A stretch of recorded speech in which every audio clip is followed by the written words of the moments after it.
اہم خبر دیں آپ کو، ہب چوکی کسٹم چیک پوسٹ کے قریب کسٹم اہلکار کی جانب سے مبینہ طور پر گاڑیاں روکنے کے خلاف ٹرانسپورٹرز نے احتجاج کر کے روڈ بلاک کر دیا۔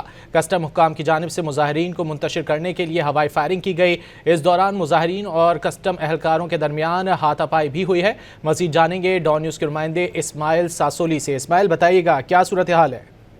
جی بالکل، یہ موجکو چیک پوسٹ کسٹم ہے ہب ندی کے قریب۔ یہاں پہ آج ٹرانسپورٹروں کی جانب سے احتجاج کیا جا رہا تھا۔ کوئٹہ سے کراچی آنے والی تمام بسیں کھڑی کر کے روڈ بند کر دیے گئے، تاہم